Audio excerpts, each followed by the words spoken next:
Quand on donne des ordres à un enfant, ou qu'on dit à un enfant « mais ça va pas la tête? Qu'est-ce que tu viens de faire ?» Même si on a une bonne intention, en fait on rompt le lien. Et l'enfant en face, il aura pas forcément envie de rentrer dans le cadre ou de vous écouter.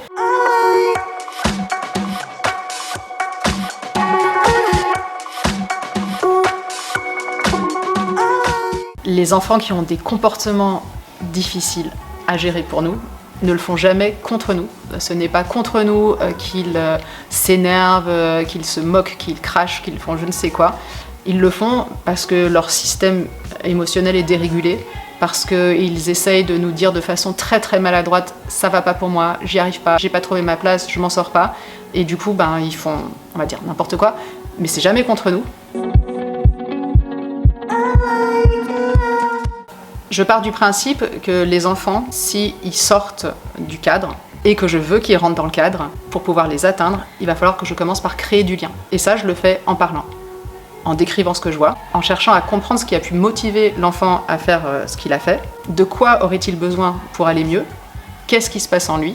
Et si je fais l'effort d'aller vers lui, je vais pouvoir en fait entamer un dialogue, et au lieu d'être dans la punition, dans c'est pas comme ça qu'il faut faire, tiens-toi bien, va t'asseoir dans un coin, je vais être dans le ok, explique-moi, je vais t'aider à mettre des mots sur ce qui va pas, et ensemble, on va trouver une solution. Parce que ce comportement-là, c'est juste pas possible. Évidemment, je reviens au cadre, je rappelle la règle. Cependant, je suis là pour toi et je vais t'aider à atteindre les compétences que j'ai, moi, en tête. On voudrait que nos élèves, ils coopèrent, qu'ils soient dans l'écoute, qu'ils soient dans l'empathie, qu'ils soient patients. On aimerait qu'ils aient du libre arbitre. J'imagine comment les adultes de demain, on voudrait qu'ils soient. On voudrait qu'ils aient toutes ces compétences. Alors qu'est-ce que je vais faire, moi, pour l'aider à atteindre ces compétences? Et c'est certainement pas en le punissant, en l'humiliant, en le grondant que je vais y arriver. Montrer l'exemple, c'est ça qui est essentiel. En fait, les compétences que je veux qu'ils atteignent, il faut que je les modélise. Je ne peux pas juste demander à un enfant et dire à un enfant d'être comme ci, de faire comme ça, si je lui montre pas ce que c'est d'être patient, si je lui montre pas ce que c'est que d'avoir de l'empathie. Un exemple très concret, un enfant tombe, la classe rigole.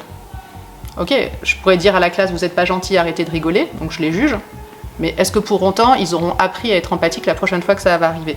Non. Par contre, ce que je peux faire, c'est déjà aller voir l'enfant, lui demander est-ce que ça va, et puis dire à tout le monde, vous savez, quand on tombe et que ça fait mal, le fait que les autres rient, ça rend un peu honteux. Ça accentue la douleur. On a mal et en plus tout le monde rigole.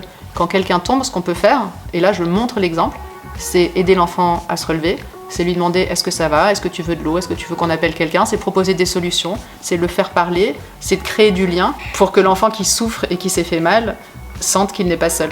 Autre exemple, en maternelle, les enfants détestent attendre leur tour. Quand on est en gym et qu'il faut grimper sur la structure, ça arrive très souvent qu'ils s'écrasent les mains, qu'ils passent l'un devant l'autre. C'est dangereux, c'est interdit.